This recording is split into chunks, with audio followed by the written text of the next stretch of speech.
Welcome to episode 32 of the Camera Shake podcast, the podcast where we talk about anything and everything that's got anything to do with photography, videography, making photos, and anything that's got anything to do with any of that. In today's episode, we have a very special guest. Please welcome Dave Williams on the show. Hey. Today. Hi, guys. Dave is a travel photographer, author, writer, speaker. I don't even know where to start. You seem to be doing so many different things, man. Yeah, when people say, what do you do? It's really hard to answer. So I go around the world, I take photos, I learn from those photos, I share my experiences, and I do that in the form of blogs for various companies and people. Regularly, I write every Tuesday, Travel Tuesday with Dave on scottkelby.com. I guest blog with loads of companies, Black Rapid, Lytra, Platypod, Wandered. I've been in the Triumph blog. I've been on Lonely Planet, taking over their thing. So that's that. A lot of educational stuff, hence the blogging. It's all about sharing experiences. I've got the second version of my book about the Northern Lights out, the Complete Aurora Guide for travelers and photographers. So there's that side of things. I also teach in person whenever the opportunity pops up. With COVID at the moment, teaching in person isn't really a thing, but that's gone online. So what I would have been doing this year in Vegas has gone online and postponed until January. So there's the Travel Photographers Conference on kelby1live.com. You see where I struggle trying to explain what I do. Because it's a busy year, man. I do lots of different things that all center around education and inspiration in travel photography. That's a pretty good summary, actually. I'll remember that for next time. This is why I think it's really. I was really looking forward to talking to you because obviously, you're a travel photographer. So by default, your thing is traveling, and traveling right now is virtually impossible. So how do you how many flights have you had canceled? Off the top of my head, somewhere around 12, and that's cancelled rather than things that I just haven't booked that I should have booked or was going to book. Most recently was on, what day are we on today? It was 3 days ago. So on Friday, I had an email from Scandinavian Air Services saying, your flight is cancelled.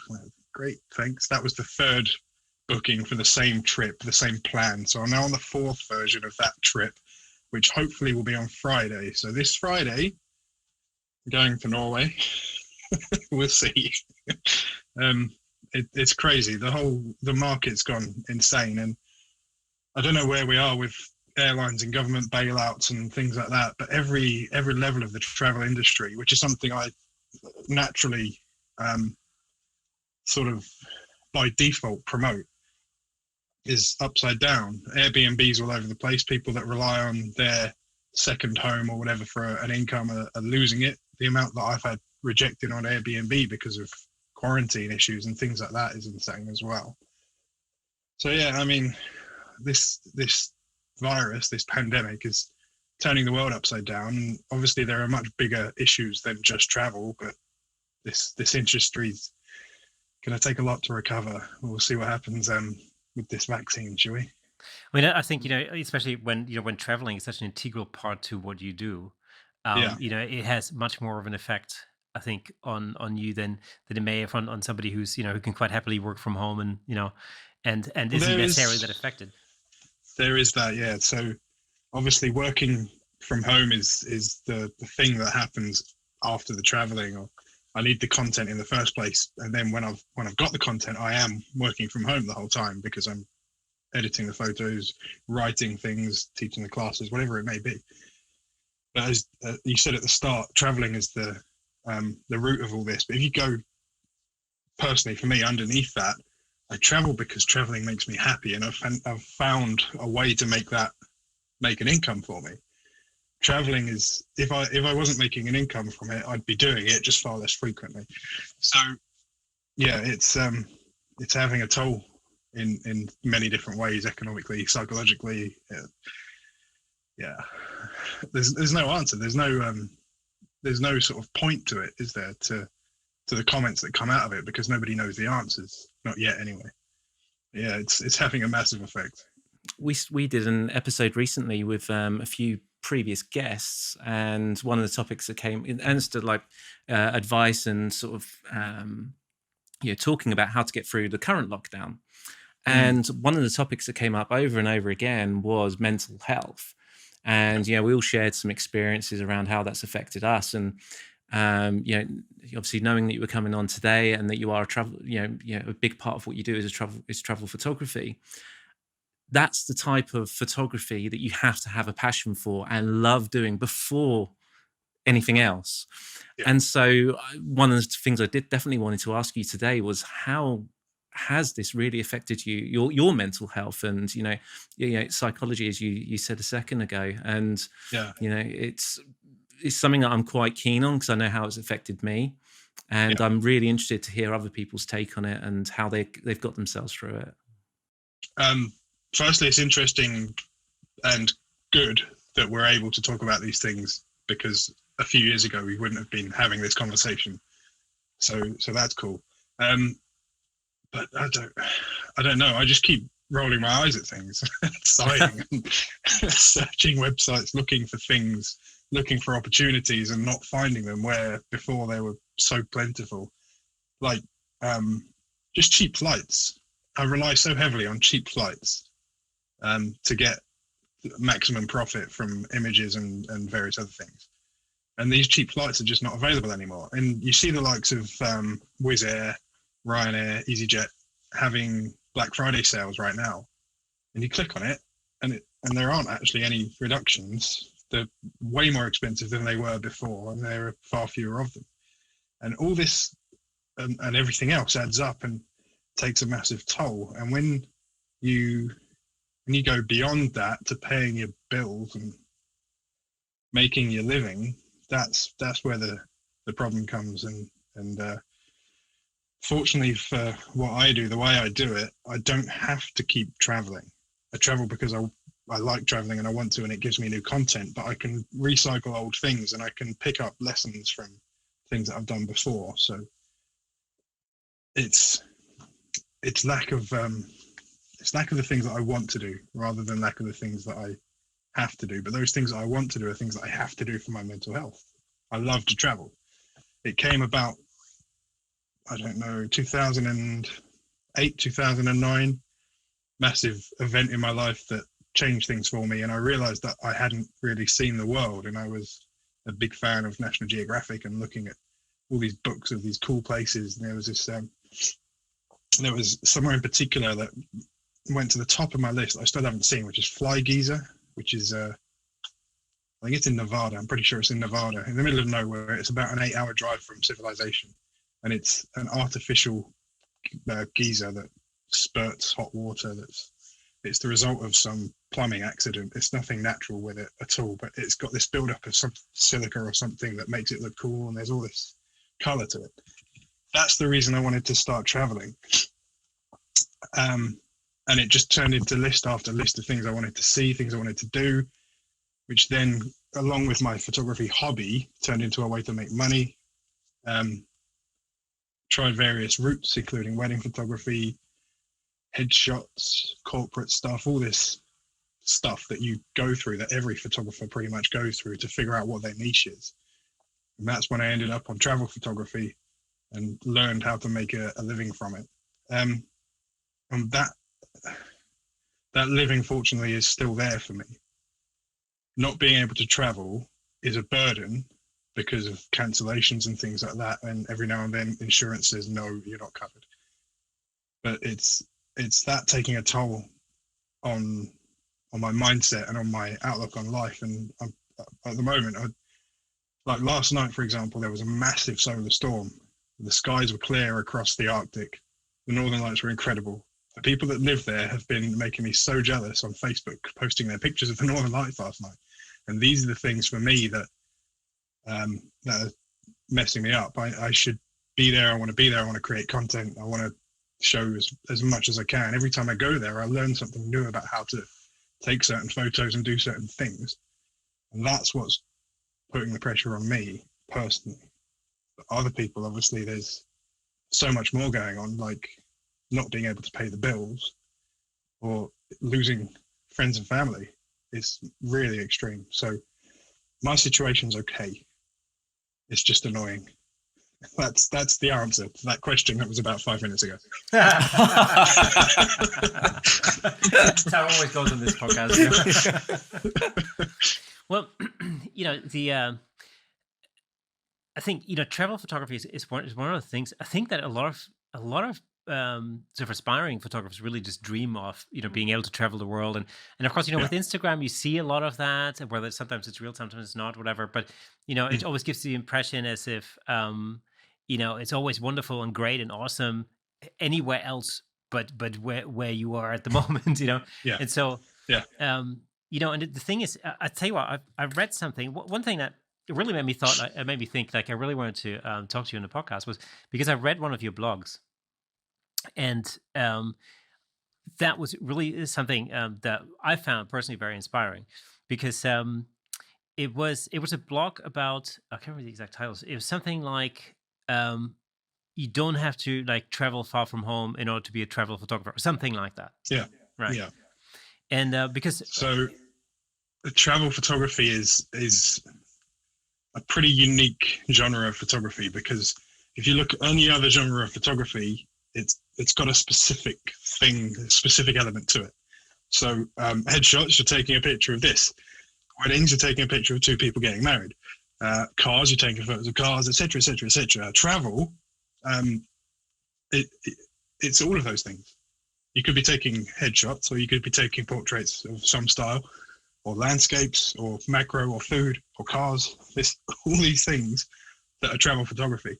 So travel photography is completely different to any other genre or style of photography, in that what you want to do is create a result, achieve a result. And that result is making people want to be there. So when you shoot travel, the subject could be anything. Your specialty isn't travel photography per se, but the result of making the person looking at the picture want to be there is what travel photography is. So it's the pictures in the magazines and on Instagram and brochures. These are travel photos because they're photos that make people want to be at that place, that buy that package tour or that hotel or whatever it may be. And that's where travel photography differs from every other style of photography. And I've lost track of what the question was again, but anyway. So travel photography is a unique thing. So you could be a travel photographer who is quite broad in what they do. My travel photos tend to be landscapes, cityscapes, or animals. If you look through my social media, you'll see a lot of big skies, mountains, things like that. But I struggle to call myself a landscape photographer, because I'm not using the techniques that landscape photographers use. I sometimes use shortcuts or different techniques or whatever it may be. I'm not doing the things that someone that would call themselves a landscape photographer would do to get the picture of the mountain. I'm just trying to show the mountain in the best light that makes somebody want to be on that mountain or stood next to it or whatever it may be. So yeah, travel photography is weird in that sense. Yeah. I think what struck me about this blog that you wrote was that I've been like for the longest time, I used in 2019, I used to say like 2020 is going to be the year where I because our plan, my wife and I were going to go to Canada, see family, and I was going to take that time to improve my like landscape and travel photography, if you want to call it that. Because it's not something that I feel I'm very knowledgeable of, or I haven't really practiced it actually very much. Okay. So. But that's good, because when you go outside of your comfort zone, that's where you learn things that you can take back into your genre. But let's move on. Yeah, exactly. No, so you're saying that is exactly. So that's exactly how I think. It's exactly how I think. I like to do things that I don't. Yeah. Well, because you can only learn things that you don't know already. So it's Yeah, exactly. And they translate, and you can take the positives back with you into what you do. Exactly. And then I discovered Photoshop sky replacement. I've got mixed feelings about it. Doesn't everyone? It's fair to say that not all of my skies are the sky from the place. Sure. at the time, but it's not many that I switch out. It's an art, isn't it? We're not taking photos for textbooks, so it doesn't. It's not necessarily real, but it's not fake either. Anyway, fine line. I did a gig as a real estate photographer once. I guarantee you, none of my skies were real. You know. Yeah. No, but actually, in all seriousness, so like I spent all of 2019 really like saying, this is what I was going to do in 2020, and this is going to be my big plan for the summer of 2020. And of course, then COVID happened, and none of my travel plans came through. And actually, that was if that's one big thing that's really kind of pulled me down in 2020 was actually the fact that we couldn't go to see family is one thing, but also I just felt like I sort of missed out on something for me from a photographic point of view. And then I read your blog, and I kind of thought, you know what, I'm such an idiot. I should have thought about this myself. Really, of course I don't have to go far. Like, in fact, Nick and me were talking about this this morning when we were on the way to a shoot, and and it's like the sun was coming out. It was very early. The sun was coming up. Everything was like frosted over. And the countryside looked amazing. And I'm like, I should be down there. I should be in this field, photographing these awesome trees that are completely encrusted in frost. Man, they look awesome. The sun. Yeah, this is the thing. It's like it hadn't really, weirdly, hadn't occurred to me that actually, I don't have to be in Nova Scotia to practice my landscape photography. I really don't have to do that, Yeah, and, or your travel photography. That's the thing. That's where it sort of I don't know, intertwines with landscape photography, is that you don't have to travel for it to be travel photography, because it's not you that's doing the traveling in the travel photography every time. It's the person looking at the picture. So if the person looking at the picture of the field at the back of your house in the frosty morning with the mist rolling in off the river or whatever it may be, that person looking at the photo, if they want to be there in the photo, you've succeeded as a travel photographer. You haven't traveled, but you've done the job. Yeah. Someone else would have had to travel there to take that photo, right? If they were going to do it. So. Exactly. Yeah, that would have been right. But Canada would have been cool. Yeah. Well, God. I'm not denying it, man. I'm not denying it. It would have been cool. Yeah. I was also supposed to be in Canada this year, in I think it was early November last year. I was in the Rockies, and I wanted to go back again this year, but a week or two earlier in the season to get slightly different conditions of frozen lakes. Specifically, it's Lake Abraham, just off the Icefields Parkway outside of Lake Louise. You get the methane bubbles in the lakes. Last year I was there just at the right time for that one, but there were all the other lakes in the area, specifically Lake Louise itself, which would have been awesome without the covering of snow. So yeah, I was also supposed to be in Canada, and I wasn't in Canada. Man, I've learned. Interestingly, I got chased off that lake by a wolf. But anyway, that's another story. I've learned one very, very important story at Lake. I learned one very important thing about photography at Lake Louise, actually, and it was my wife and I were driving up from Canmore, near Banff. We're driving up to Lake Louise, and I'd my mission was to take some really awesome pictures, of Lake Louise, and of course, this one photo that everybody takes because it's on every postcard. Yeah. The one. It's the Lake one Louise. with the hut and on the side. Yeah, and the V-shape, and the mountains. Yeah, exactly that one. Yeah. And for some reason in my head it was like, all right, I was going to take that photo, and then we're driving up, and it was I can't remember exactly how long it took. It took an hour, maybe hour and a half, something like that. Got up there, and we're so hungry that I just went, all right, click, burger, go. And then when I came back home, I'm like, what an idiot. I've traveled all the way to Lake Louise. Pardon my French. No, I'll bleep it out. Never mind. I traveled all the way to Lake Louise, only to take a half-ass photo of, or the same photo that everybody else takes, and yet, had I just turned to the left, there was a canoe hut, right? There's a little boat hut. where you could have gotten some awesome photos. I mean, it changed the perspective. Like made the effort to to create a photo that from a perspective that really nobody else creates at that Yeah. point. And I Yeah. had the opportunity and I missed it, and that's taught me a really important lesson. And I've realized then that actually, in order to create outstanding photography, you have to. Have eaten before you've gone there? Yes, Or that's one thing. Definitely don't be hungry, but also, you have to put in the effort and grind it out. And so, that was a very, very valuable lesson. Now, I remember actually, I was doing a talk on this particular trip because we traveled. We went to see relatives in Alberta, and we traveled.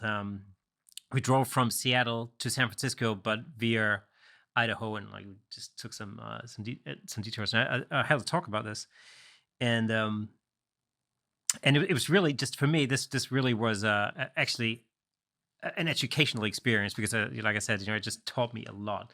And when I look at your photos on your social media, on your website, or on your blogs, it's just I find them to be so outstanding. In terms of like I don't know, it's just there's just something so like masterful about them because you can see Oh, thank you. landscape photography just about anywhere. But it's there's just something really, really special about your photography for sure, man. Does it make you want to be there?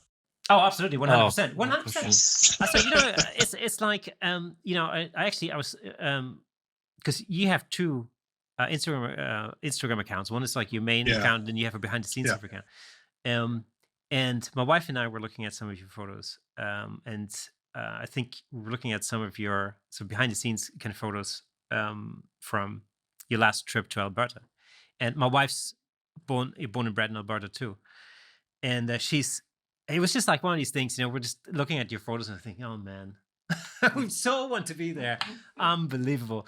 So yeah, that's a very special moment. Yeah, the Facebook memory of that trip last year popped up the other day, and I was quite upset. Yeah, yeah, right, Never mind. exactly. Get the tissue. Yeah, so yeah, well, it's a tricky thing, isn't it? All of this, but having these goals and having ambitions like that of going to these sorts of places is the thing that keeps us going and motivates us. And having, as I said, the ambitions and therefore setting the targets is what makes us successful. And I've learnt off the back of that you shouldn't have a big goal and that's the end of it. You should have all these little goals all the way to the big goal, so that if you succeed, you get more successes on the way. If you fail, you only fall a short distance until you get to that big goal, and by that time you've made more targets, and that's how you get through this and you get through the successes. So rather than having the big trip of Canada, then there could be the warm-up trips and the practices and practice getting up at 4 a.m. to get a good sunrise, for example, or whatever it may be. You can break up your big goals into little goals and get more success along the way. And it makes you feel good hitting these goals, and that makes you work harder to get to the next one. So, that's cool. back when I used to shoot concerts and bands and stuff, I used to say, I have no problem staying up till 4 a.m. in the morning to shoot a band, but I really have a hard time getting up at 4 a.m. in the morning to sit in a field to wait for the sun to go up to shoot a tree. So that was a limiting factor for me at the time. It's different now. we said that this morning about that frosty field, didn't we? Yeah. It was like, well, we got up at 6 a.m. and well, was that you wanted to shoot that field? Did you? When did you want to get up? 4 a.m. Suddenly doesn't sound like a good idea, does it? I no longer want the frosty field. But the conditions at sunrise are so much better than they are at sunset, so you should be setting that 4 a.m. alarm. And the light's better then. And the best thing about it is there's far fewer people because, like you, everyone can stay up late. So everyone's there for sunset.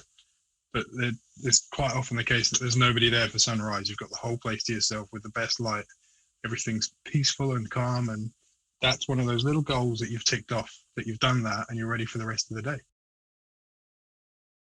So when you first started out in photography, was travel photography, was that one of your sort of immediate goals from the beginning, or did you kind of fall into that over time? I, I knew I wanted to take those kinds of photos. I didn't realize that I would be able to. I thought that was going to be the hobby um, side of it, and I was looking at various other things, as I said earlier, like headshots and corporate events, weddings, all these little things that you think of as a photographer, like a conveyor belt that you just do one after the other, and that's how you make money.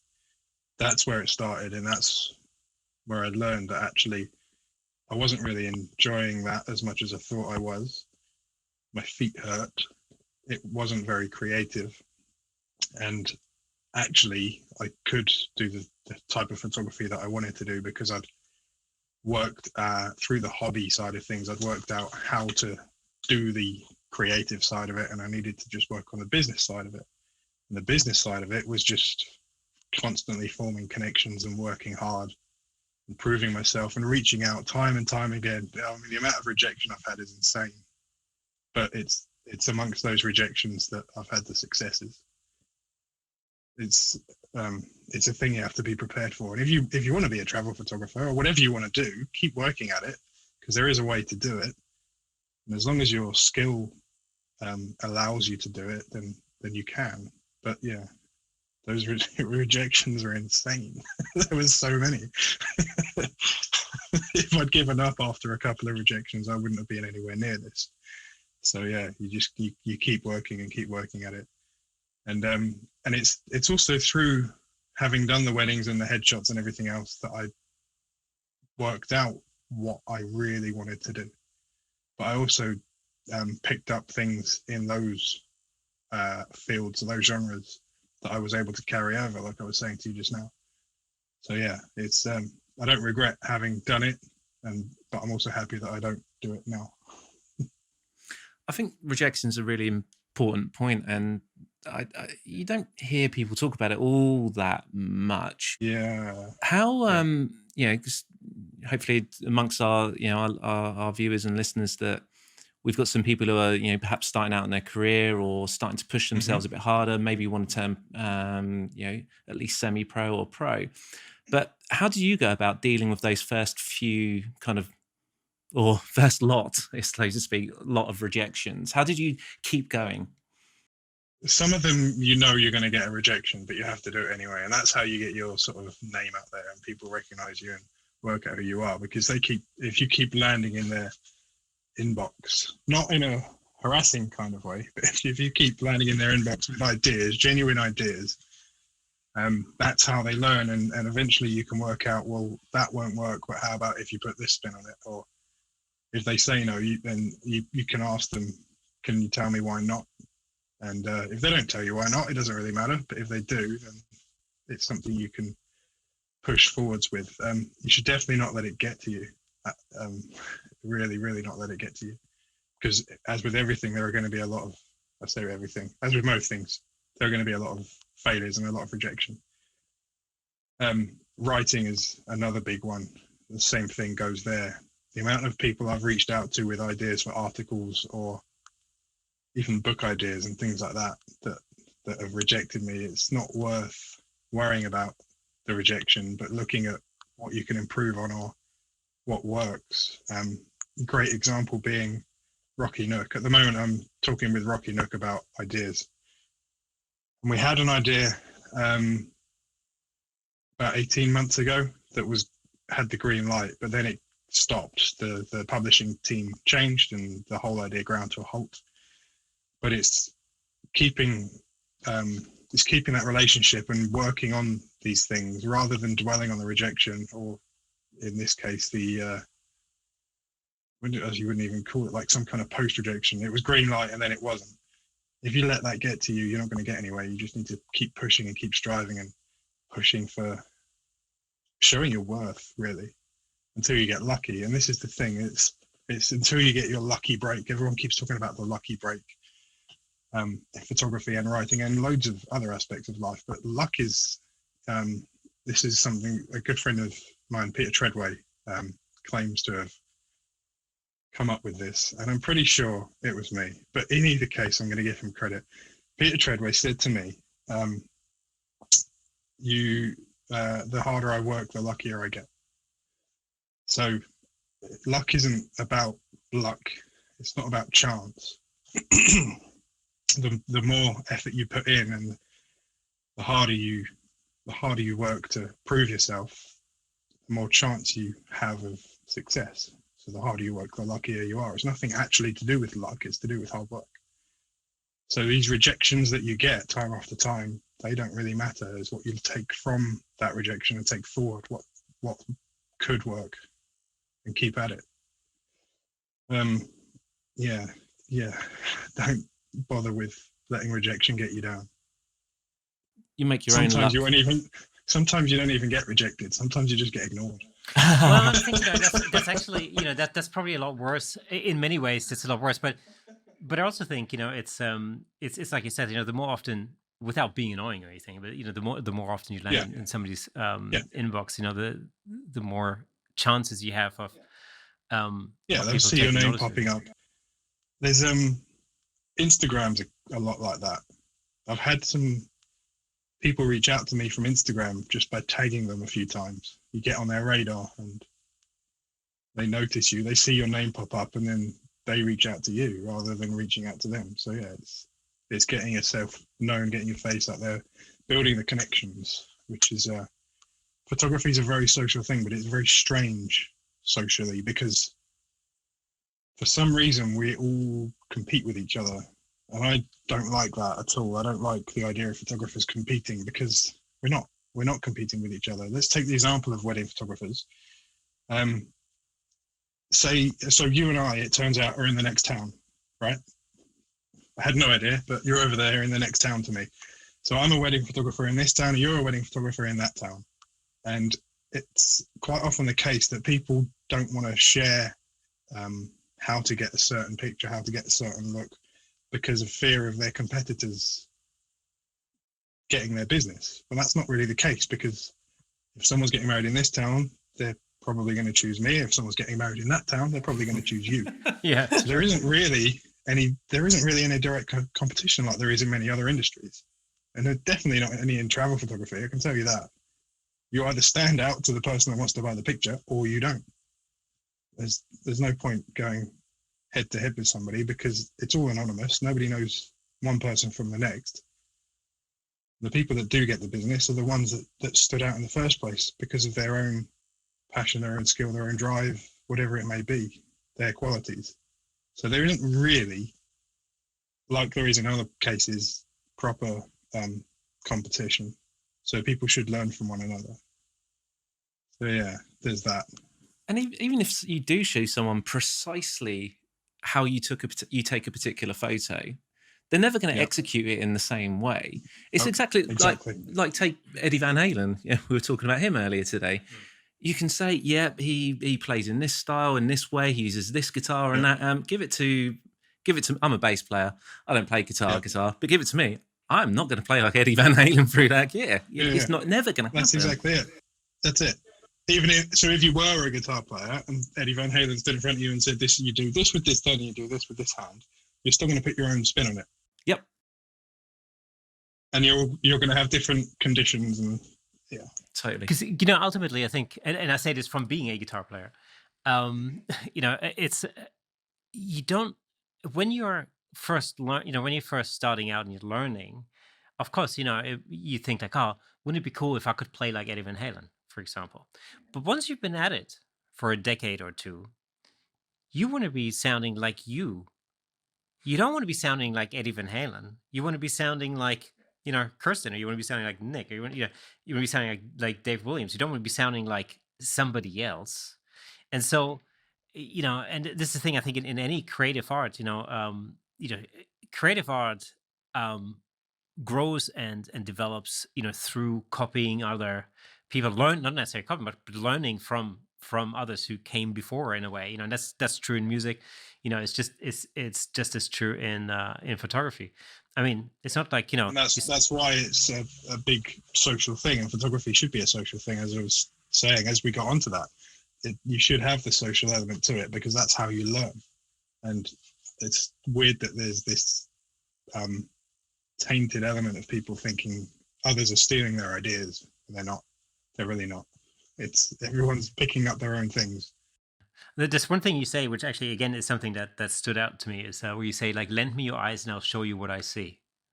And that exactly goes into that direction. It's, it's really all about openness. And yeah. So one person that hates that quote is the man himself, Scott Kelby, because he just has visions of me taking people's eyes out of their heads. But anyway, but yeah, the whole idea of that is that kind of like we were saying with sky replacement just now, it's a true representation, but it's the way I saw it. It's not fake. It's not necessarily real either.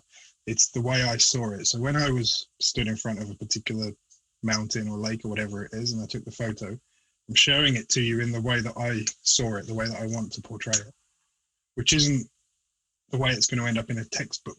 It's the way it's going to end up artistically. So yeah, it's lend me your eyes and I'll show you what I see is me saying, this is what I see in this subject.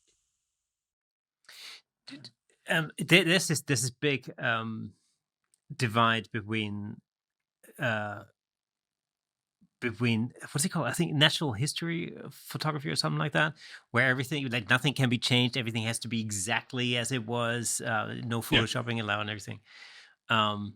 And I find that this is a big discussion that I come across a lot in, like, the world of, like, camera clubs, for example, and competitive photography competitions and stuff like that. And I know there are a lot of landscape photography competitions, like national competitions, international competitions. Do you take part in any of those, or is that not something you're necessarily interested in that much? I've judged a few smaller competitions, and I haven't really entered any since a couple of years ago. I came runner-up judging rounds, not final rounds, of the Natural History Museum Wildlife Photographer of the Year, with a picture of a bug on a leaf. It was a cool picture, and I was so excited. At the time, I was in Australia. I was in Sydney in the middle of the night, having just got there from Melbourne or Perth, one or the other. And we were there to shoot a wedding. And I got this email from them saying I was through to the final round of judging and blah, blah, blah. It was awesome. Since then, I haven't really entered any. I probably should, but I haven't. I'm too busy. Keep taking photos that pay bills. I need to pick up some awards. So, I mean, the other thing that's really interesting with you in particular is that you express yourself in your photography, but also, of course, in your writing. So, how does the writing come into that? Is it something you've always had an interest in, just generally? Or? When I sort of started out with experimenting with which kind of photography I liked, I knew that I wanted to share what I'd done. So it wasn't just the picture, it was the story behind the picture. And so I made a website which was hybriddave.com, which no longer exists. Hybrid Dave. Started just... It's the future, man. It's the future. Oh, Gary's gonna love it. So Peter, my friend that I mentioned before, he and I were hybrid photography, which was the combination of two good things to make something even better. Cool. So yeah, I was writing on my personal blog a lot, like almost daily, just sharing experiences and ideas, and it just took off from there. I have no sort of writer training or anything. People quite often say that I write like conversationally, so it's easy to read. It's quite informative most of the time when I'm not just ranting about something. So it's just something that's picked up, and when I started doing it for other people, that's when I realized, well, there's some money in this too, and I quite enjoy it. So I've since that blog, I've completely overhauled my website, And so at the moment, my blog is quite bare, but I'm going to be working on some stuff. And the next thing I'm going to be writing on my blog is going to be about Canada, actually. And it's a quite a niche topic. It's a love it or hate it topic. It's the time I didn't see a Sasquatch. So I was driving along. If you come out of, so you got the Icefields Parkway through Rocky Mountains. You go out to the east on David Thompson Highway, and you get to Nordegg.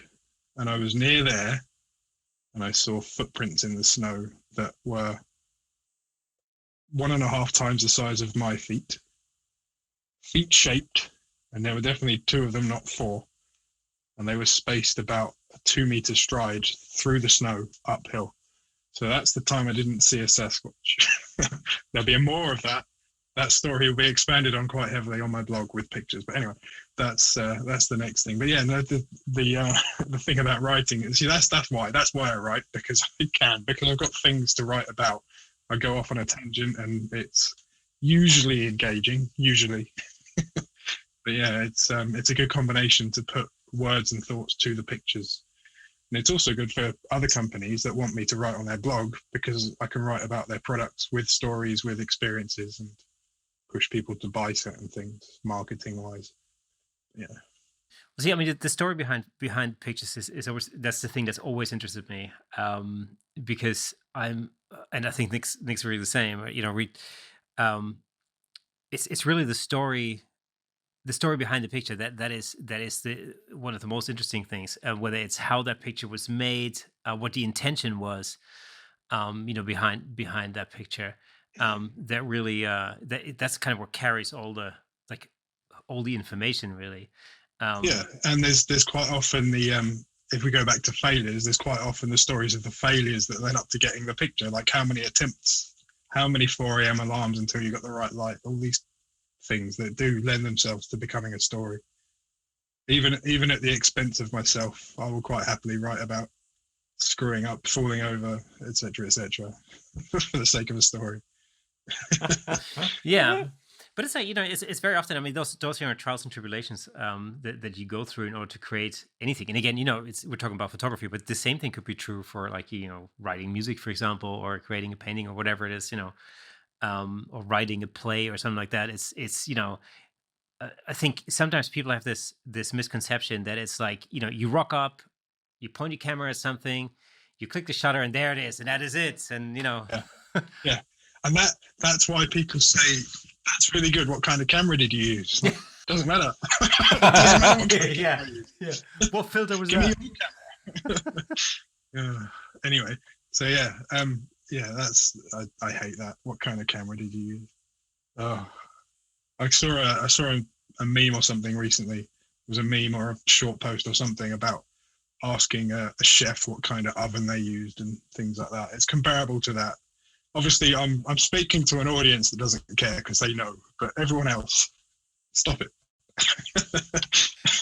It's true. It's true. I think it's actually there was we talked to Daniel Akeley. He's a wedding photographer, and in fact he shot my wedding. But his background is in rock music and shooting bands and stuff. And and we were talking, and I just asked him, like, because I know he shoots in it's a Nikon D750, so it's still DSLR. And I just asked him, like, oh, have you ever thought about going mirrorless or something? Is it something you're thinking about? And he goes like, no, I'm not. I don't know why people ask me that, because it sounds like 3 years ago, it sounds like nobody was able to take a good photo. when actually DSLRs are fine. That's completely true. The D750 is a really good wedding camera. Can't believe I'm doing this myself now. It is, though. It's it's got a really good sensor. So it's really good for low light. It's really good for shooting weddings. Exactly. And I shot on a D750 and a D810 until last year, when I switched and upgraded to mirrorless with a Nikon Z6. Or we call it a Z6, but yeah. Yeah. I mean, but I'm like... so used to speaking in American. Yeah, it's the Z6. I've actually I've been toying with that idea, and for no other reason, because I shoot the 752, and it's I love it, Mhm. I love it, I love it. It's my favorite camera that I've ever owned. Mm. Mm. That and the X100F, I think, or Oh like a yeah. little Fuji that I love Yeah. as well. But it's great because I got it initially to shoot concerts, which it's been absolutely great. But I found it. It's just a fantastic all-around camera, and I've used it in the studio. I've used it for all sorts of different shenanigans. It's been great. But it's the shutter count. It's kind of it's getting to the point where it's like I'm thinking, oh man, it's going to be it's getting risky. If you know what I mean. Yeah. I need Yeah. Yeah. to start thinking of something. I was thinking of thinking about. I mean, everybody seems to be going to Sony or whatever, or Canon, but I have too much money invested in glass, man. That's the thing. Yeah. That's yeah. I was looking at switching to Sony, but I have too much Nikon glass, and which is why I went for the Nikon Z6. Interestingly, I regretted it initially because it was different. The electronic viewfinder screwed me up. I was seeing different things through it to the results I was getting. So it's taken me quite a long time to come around to the idea that it was a good idea and it's the future. But initially, I was going to send it back. Yeah. Just as an interesting side note on mirrorless, it is definitely the way forwards, but there's nothing wrong with what there was before. Exactly. Just out of interest, what were you finding different in the results from your photos versus what you were seeing through the viewfinder or through the EVF? The range, the dynamic range that I was seeing versus what was coming out in the photo were completely different. Really? So where I thought I was getting a lot of clipping, I wasn't. So it turned out it was a good thing, but it just wasn't completely accurate. There's that very slight lag as well, very slight, but it's enough. However, what I have discovered that I really love about it is turning off all the noise. So I take a photo and it doesn't make a single sound, nothing. There's no mirror slap, there's no shutter curtain, there's nothing. It's just completely silent. Which initially, when I configured it that way to begin with, I thought it's not working. I'm not taking any photos. I'm taking a burst of 10 or 15 instead. It makes you far more discreet, which is far less intrusive, particularly when you're out in nature and you're taking photos with animals nearby or amongst the sound of silence with other people around. The sound of a mirror slap is quite loud when there's no other noise, which when you do weddings as well, if you put it that way, when you're in a church or some other quiet place and you're taking, I don't know, a burst of photos, trying to wait for that reaction, wait for that smile or that look to happen, you're the distraction in the room. So when you shoot mirrorless, you can remove all of that. It will probably start to give us photographers a bit of a better name because we're not in the way. I had exactly the same experience, actually. I bought a hybrid car not too long ago. Yeah. It's the same thing. You press a button to turn a car and nothing happens. It's like there's no noise. Yeah. And you go, it's not on. Which thing is it on? Yeah. So Yeah. Dangerous. It's dangerous. But it's the future, man. Yeah, it's the future. It's the future. Yeah.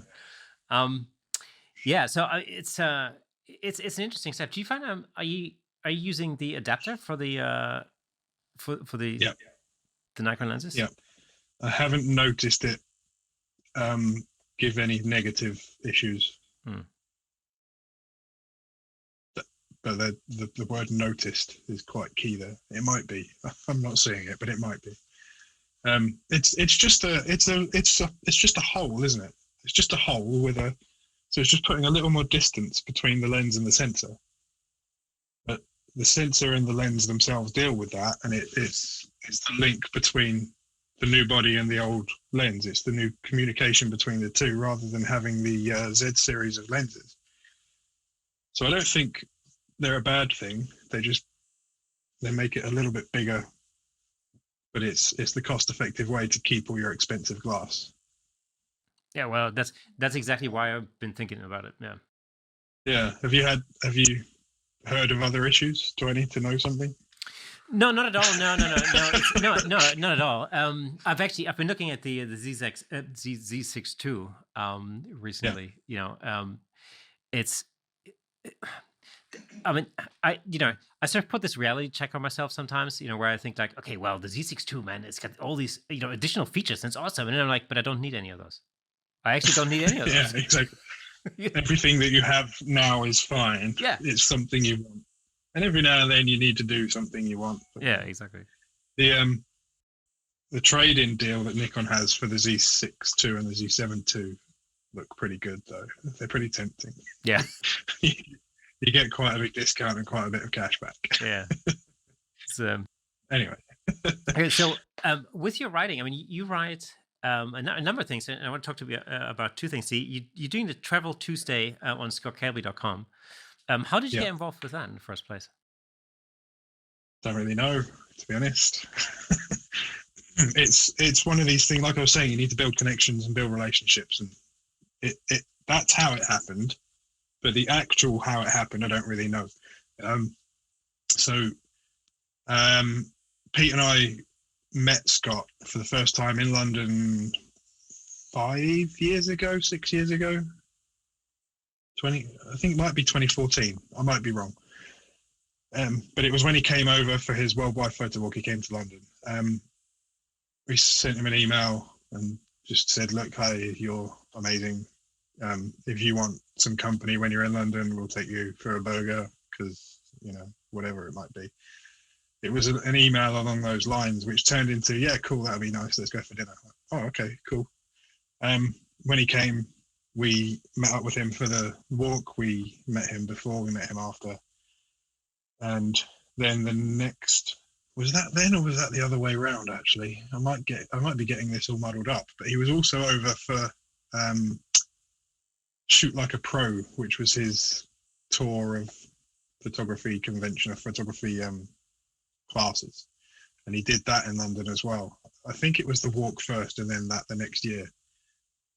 So we said, oh, we're the guys from the walk. When you're back over here, do you want lunch, whatever it might be? And he said yes. And it just built into a relationship. We just got on, had a laugh. He's got quite a British sense of humor with all the sarcasm and taking the mickey out of each other and things like that. So it was just a relationship.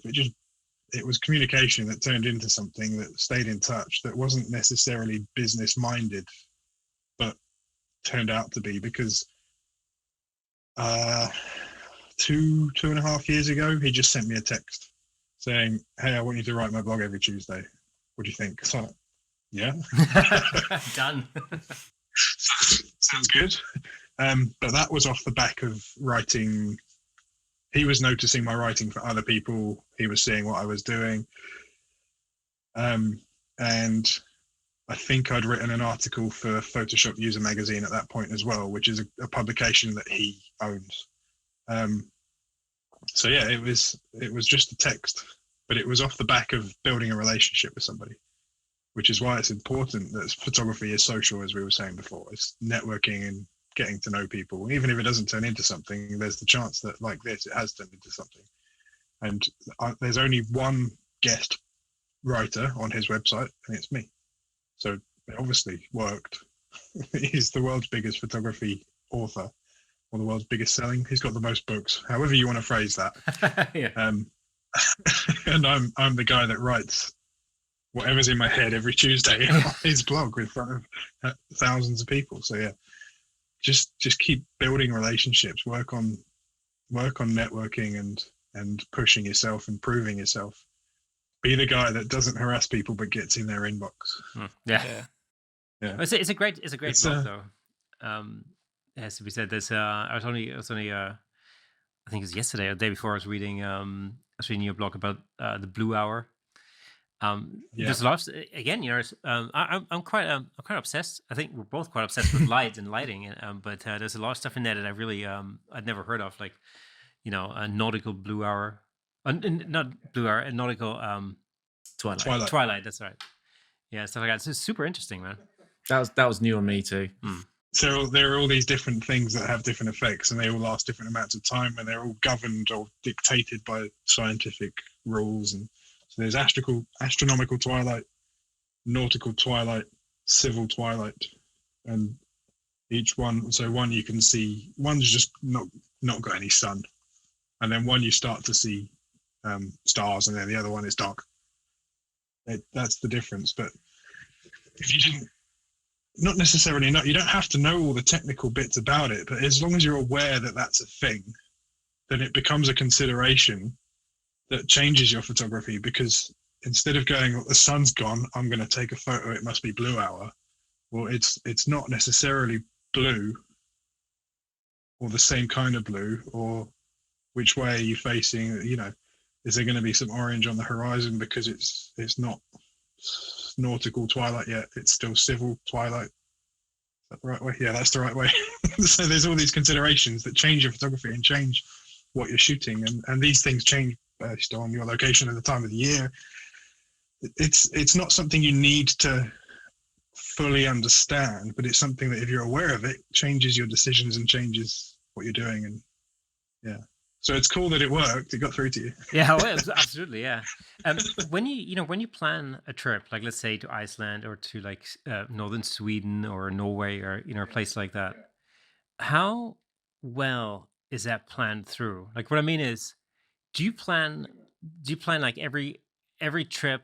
Do you plan timings? Do you absolutely plan it through, or do you just kind of go like, oh, I'm just gonna rock up and Don't do that. happy go lucky, see what happens? You don't do that. If you do that, then whilst it's true to say that a lot of the best photos that people take are the ones that they chance upon, you still need a plan. Mostly because everyone's got like the bucket list or the shot list, and it's important to have that, because then you definitely going to have a result when you come back. You know that you're going to get this waterfall or that building or whatever it may be, which helps you with knowing where you're going to stay, where does your accommodation need to be, what car do you need a car, all these things, which all come into costings, and that's where the business side of the boring side comes into it. But yeah, every trip has a plan, and sometimes they're very, very, very stringent, and sometimes they're fairly relaxed, but each one will have a plan. Every day from the moment I arrive has got, this is when I get to the airport, this is when I get to the hotel, this is when I book in. I'm setting the alarm for this time the next day because, that's when the sunrise is going to be. Or in order to get the sunrise at this location, which is 80 miles from where I'm staying, there's all these things that come into it, because then I can come back with this set of shots, which might be for a client or for a post that I'm thinking of or an article that I'm thinking of, or they may be for, just to have in the bank, because that's the kind of stock you were after for that. So yeah, there's always a plan. It's not always as rigid as at times as it is at others, but it is always there. You can't afford it. It's not a photography work trip if there isn't a plan, is there? It's a holiday. It's a vacation. You just go in there and you get potluck and see what you get. Yeah. What happens if the weather doesn't play well? I mean, because I guess that could be a considerable factor, couldn't it? Yeah. So lots and lots of planning goes into that, and alongside it, backup plans. So the cold weather photography is my specialty, and it's incredibly unpredictable. So whilst you could see a forecast with clear skies, you might get there and it's raining sideways. That's just the way it goes. It's just the nature of the Arctic. And so there's always a backup plan or a range of backup plans. So let's take the Northern Lights, because that's the thing I've got a book out. I don't want to promote it too much. We're going to talk about that as well. But if we take the Northern Lights, you need a clear sky, you need solar activity, space activity, you need clear skies, and you need darkness. And if you don't have that combination, you're not going to get a photo of the Northern Lights. So it's heavily centered around finding clear skies. That's the thing you've got the most control over, is the clear skies. So if you find a particular area where the forecast says it's clear, that's where you're going to go, right? But the backup plan needs to be, well, if it turns out it's not, or the forecast changes, what are my options? If I've got sea to the north, then I've got 3 directions I can go, and which one's going to give me the most chance? There's so many things, and with each type of shoot, the different factors come into play. But There's always got to be a backup as well as the main plan. Did you ever have like a totally wasted trip where you came back and you go like, Oh that's yeah, nothing? yeah. What was your worst trip? I think Bulgaria was the biggest one. Like I went to Bulgaria and I wanted to shoot Sofia and the mountains to the east. I can't remember now. The mountains near Sofia. And I got there and the place was dirty and it was like not very welcoming. There were stray dogs everywhere. I was reading articles about stray dogs attacking people, and I came back with nothing. I was like, well, the main plan didn't work. I can't remember exactly why, but the main plan didn't work. And the backup plan was shoot the city at night. The backup plan didn't work either. The city was just disgusting. It was a complete failure. But I ticked Bulgaria off my list. So that was the only success for that trip. Yeah, it's quite often that things don't come out right or that it doesn't work. So like you pitch up for a sunrise. Let's say it's quite common for me to get up at 2-3 in the morning and drive a couple of hours to get to somewhere for sunrise, and then I'll get there and it's overcast and there's no color in the sky, and it's just the way it goes. It's annoying. You watch my Instagram story, you see it happen quite often, but it's just something you've got to deal with. You've got to put up with it, overcome it, like the rejection letters, the rejection emails. You just got to deal with it, get past it, try again another time. So yeah, key point: have a plan, have a backup plan, and then if it goes wrong, doesn't matter because you've got the rest of the plan to push through. And I bet all those times where you've got up and that, you know, it's been raining or whatever it might be and the conditions aren't there, that goes into every single one of your future plans to potentially mitigate that risk a little bit more every time. Yeah, exactly. Or to have a more comprehensive second or backup plan as a result of that. There's things like, I recently, when was it? Last month, I was in north of Norway in the Lofoten Islands, and there's one shot that I've been wanting to get for about 4 years, and I finally got it on this trip because every other time had gone wrong. The conditions hadn't been right. It's a photo of Hamnøy with Hamnøy Mountain in the background. There's a little fishing village on the rocks with the sea, a big dome-shaped mountain with the Northern Lights behind it. And every other time I'd been there, the conditions had been wrong.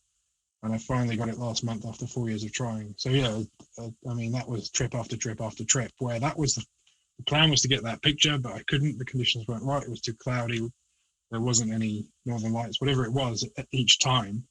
So there was the backups all along the way of going to the other villages or climbing this mountain or going to this beach and getting this shot to make the trip worth it without coming back with that, call it the money shot, until 7-8 trips later. How did that feel when you finally got that shot? It was pretty good. I was dancing and singing. it was weird because I've got a massive passion for the Northern Lights, and I will literally, as I say, I'll be dancing and singing, and I'll lose my mind. It's crazy, and I thought I was the only person that did that, and so it was during lockdown, not during lockdown, during the pandemic. That I was there last month, and I met this guy called Odd Petter, who is a Lofoten photo guide. He's got his own company taking tourists around in his minibus, showing them wildlife and mountains and taking photos. And he had no clients for ages and ages and ages because of the pandemic. So he was just out on his own taking photos of the Northern Lights. And I was at Hamnøy on the bridge where everyone takes the iconic photo. And I was there on my own. I thought, this is crazy. This place is always packed with photographers. Everyone wants to try and get this picture. And I was the only one there. And then he just walks up the bridge. I was like, so I'm not the only one there. And it turns out we're having the best time together. And for this really cool light show of the Northern Lights that night, we drove around together, taking all these photos, ticking all these photos off that we wanted to get because it was such a good show. And there was nobody there. Literally me and him, and that was it. We didn't see anyone else. So yeah, it was a good feeling. It was a really good feeling. I'll send you the picture because then you can. Of course, you've written a book about the Northern Lights. Yeah, Yeah. So it's the Complete Aurora guide for travelers and photographers. So it's come out from two angles, whereby if you want to know how to take photos of it, it's in the book, how to take photos of it. If you want to just see them, that's also in there. And it's divided into 4 sections, which are the stories behind it, which are broken down by country. So there's all these, there's the folklore and all these stories of myth and legend about what causes it. Like the Finns believe it's the fire fox, which is the Arctic fox that dances across the sky, and his big bushy tail hits the snow off the top of the mountains and creates sparks in the sky. Whereas I think it's the Inuits of Labrador, I think, they believe it's walruses playing some kind of bull game with somebody's skull. So there's all these stories. But then it goes on to explain what actually causes the northern lights, because if you know what causes them, you can better find them, but you don't have to know all the detail. If you do, the detail's all there.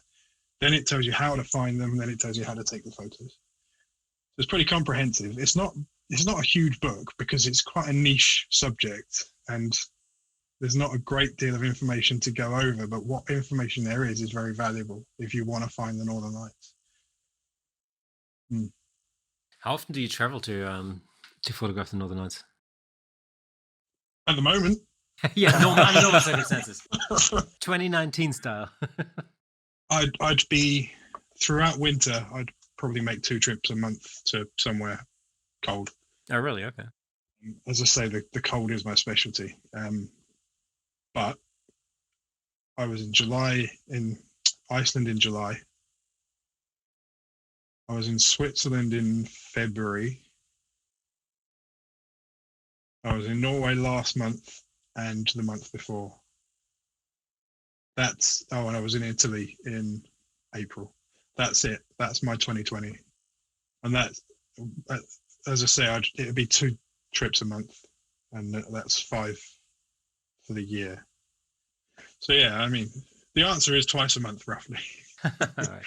Every opportunity I get, I'll take, because every time it's different, and I can always come up with a spin or a story, or just add to the collection, add to the stock library, whatever it may be, as much as I possibly can. As I say, the reason I do it isn't because of photography. It's because I love it, because I love to travel and see the world and experience new things. And yeah, as I say before, it's the mental health thing comes back into it again. Like 5 trips versus, I don't know, 24. It's a massive contrast. But yeah, hopefully this Friday, as I said, keep your fingers crossed. I think one of the things, somebody who might be like a sort of a budding, travel photographer might want to know is like, how do you finance trips like that? Is it, do you have like a sponsor, or is it like, do you have a client who will pay for the trip, or how do you typically finance your travel? All different. The most common thing is just me planning a trip by looking at what is on trend, what's going to sell, because then I've got the guarantee of the sales for stock photography after. And then based on that, I'll reach out to companies that operate certain activities or events or things like hotels, see if they want to work together. It could even be travel companies themselves, airlines, for example. So it'll be self-funded, and then the money comes in afterwards based on all the planning and the work that goes into that. So there's that, but then each trip could be different. So this next trip is just completely paid. Someone else is paying to send me there to make some content. So it varies. It really varies. But the most common is working out what is missing from the market, what people want photos of, what's in the magazines, what's on the websites, what's a hot destination or a hot, activity, and then planning the trip, getting those photos and selling them retrospectively. That's the biggest thing. How do the trips for clients versus those trips you initially take on your own, so to speak, how do they differ? So I'm guessing you'll have a brief from the client as to the type of content that they're looking for, but I'm going to guess that some of that content may not be the content you may want to make while you're out there. Yeah. So how do you find those trips differ? When that happens, you have to. This is not something photographers want to hear, but you have to have the gusto to say no sometimes. To say no, this is, if you want me, this is the kind of photo you're going to get. This is my style. This is what I can do, and that's why it's important to market yourself properly on your website or on your Instagram, or whichever portfolio you're using to showcase yourself.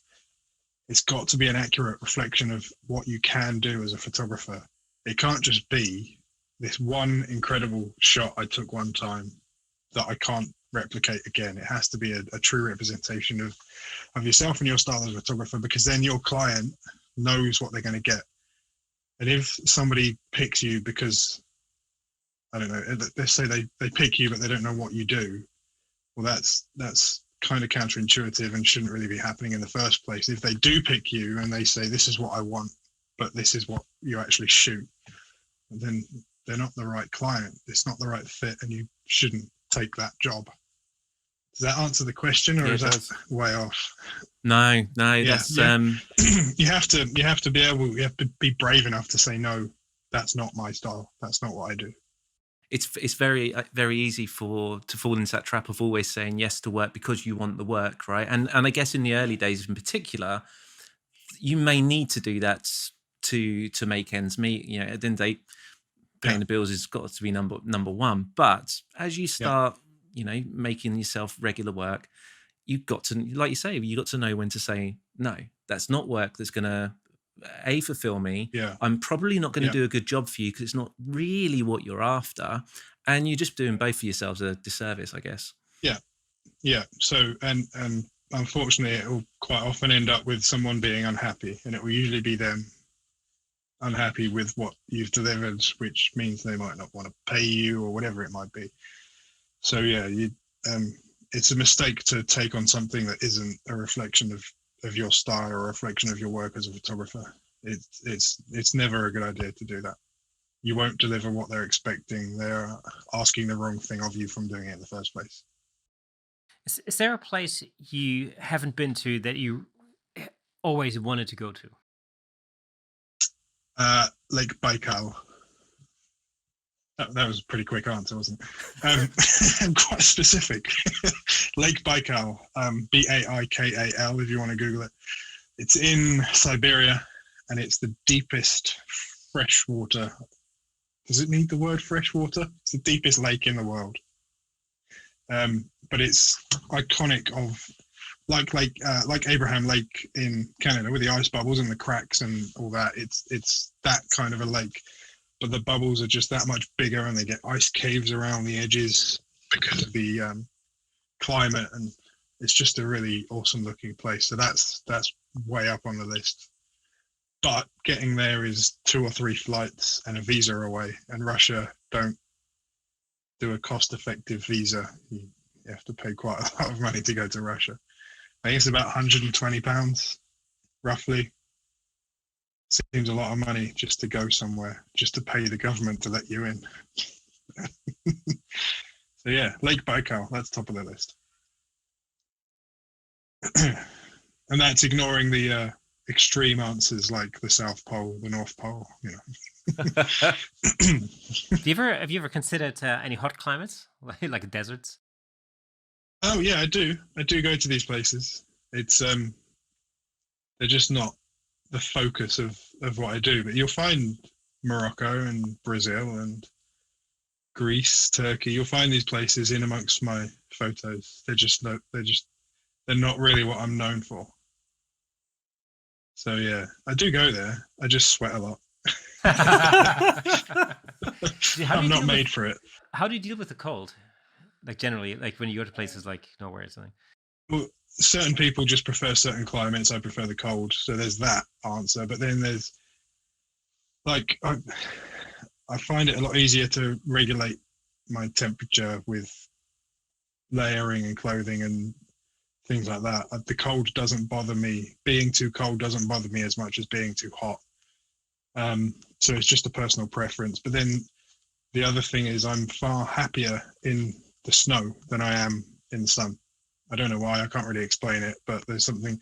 Maybe it's like a little kid inside me that likes the snow and likes the mountains and snowflakes, and it's the thing that makes me happy.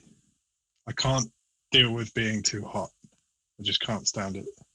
The first time I ever went up a mountain, I couldn't think of anywhere else I'd rather be.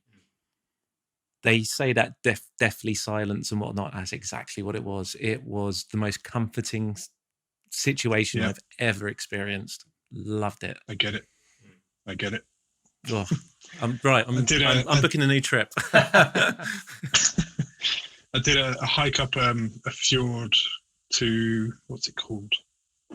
Kjerregbolten. Kjerregbolten is Bolton is a rock. Kjerreg, I don't know.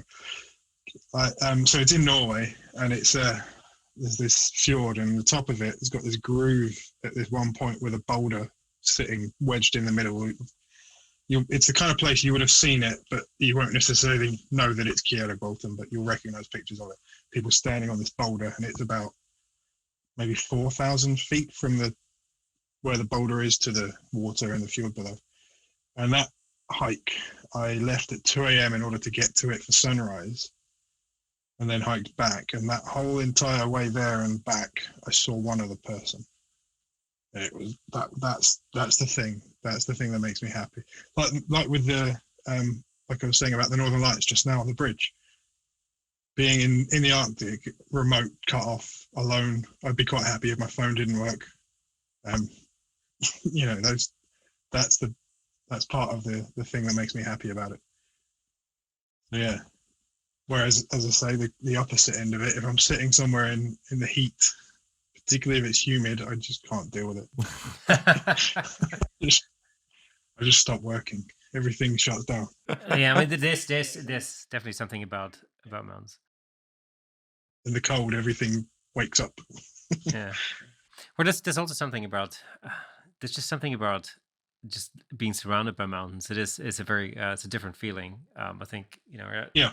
It's certainly. I remember like the last time we flew into the Canadian Rockies. We landed in Calgary at about midnight, and then it's another hour and a half or something driving up to Canmore, and it's pitch black, and we didn't we arrived and we didn't see anything because it was totally dark. And I remember like waking up, and getting out of bed and like opening the blinds and I looking outside and it's like one massive huge mountain. I turn around on the other side of the house, another huge. It's just incredible, and it's just incredible driving through there. It's incredible going on hikes. It's just like soaking in the atmosphere there. It's really very, very special.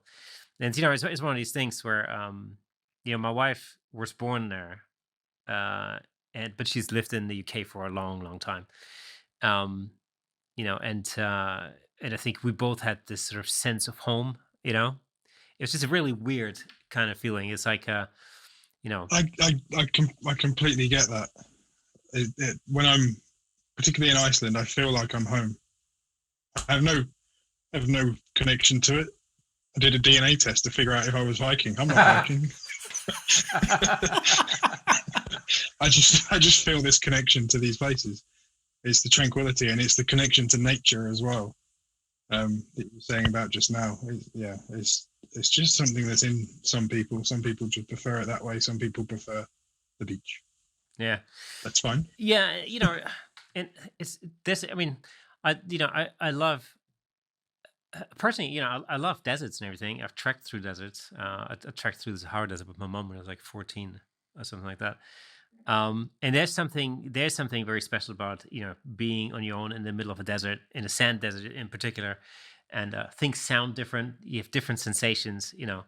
It's equally special, but it doesn't feel like home. This is the one thing that's really struck me when we ended up in the Canadian Rockies. It have that sense of home. And I think I realized back then that I could quite happily sit on the top of a mountain on my own. No problem, Cross-legged on a ledge with an acoustic. Oh, naked for sure. No, but it's definitely it's such a special place. Yeah, So I yeah, understand. cool. So what's your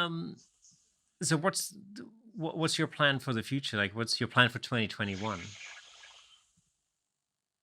If things As go soon as everything opens up again, see you later. back. I'll be gone.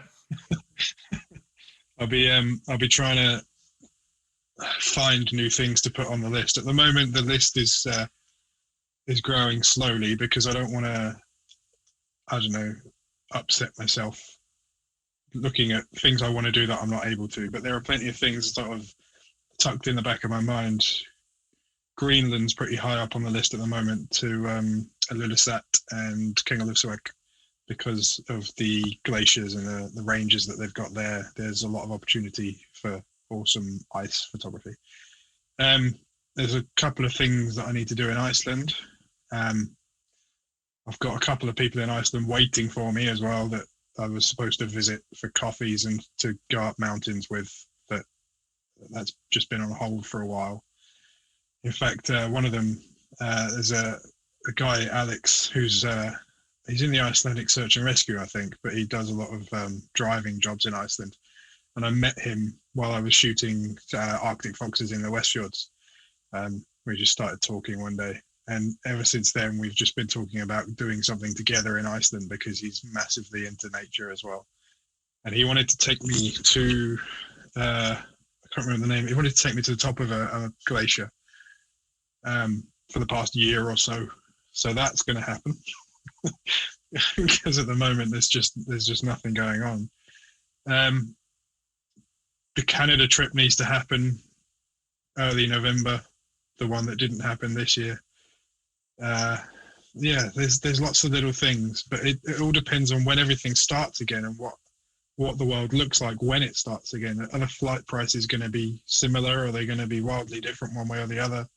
Same with accommodation, same with rental cars. Is the availability going to be there? Because obviously a lot of companies have stopped or sold things or just ceased to exist, unfortunately. So yeah, a lot of it depends on what the world looks like next year, which I have no idea. We'll see.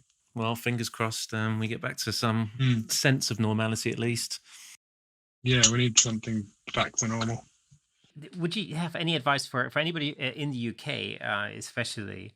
Can you recommend any particularly awesome locations in the UK for photography? In terms of specifics, I think it's better, rather than giving specifics, it's easier to say there's a lot on the coast and everyone's not very far from the coast. Water's always a good subject. It's good for developing a style of photography. It's good for practice with longer and shorter exposures and things like that. And it tends to be pretty dark near the coast. Not always, but it tends to be. There's lots of cool, quirky things like cliffs, lighthouses, boats, whatever it may be. There's a lot there. So there's finding what's near you on the coastline near you. That's a good thing. And then if you're able to get to somewhere like waterfalls, like in South Wales, there's loads of waterfalls, or to national parks or mountains, if you can, do it. And even better still, if you can get up to Scotland and go to the Cairngorms or the Highlands, the Isle of Skye, there's so many subjects up there. If you want to shoot wildlife or landscapes, or even just like quirky, cool buildings and things like that, just explore what's near you and what's within reach. Is it a motorway trip away? Is it affordable? Or is it your style of photography? And further to that, there's loads of resources out there to help you find these places, like Instagram or 500px or Flickr, or there's this cool website called Location Scout, which shows you like people upload photos to Location Scout and it gives you the coordinates where the photo was taken, and they put a little blurb about what time of day it was taken or what time of year or how to get to it or whatever it may be, which is worldwide, but it's equally applicable in the UK. Just get out and have a look around. Oh man, Fantastic. I think it's the fourth time Scotland's come Why? up as Where are you somewhere we going? need to go. Scotland's incredible.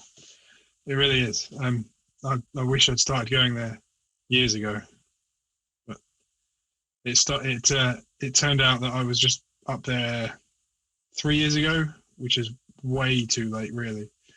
I could have been exploring it for a long time, and I was up there just looking for hairy Highland cows, hairy Highland cows, and yeah, I was like, oh, actually, screw the cows. There's all these mountains and coastlines and jagged rocks and cool things.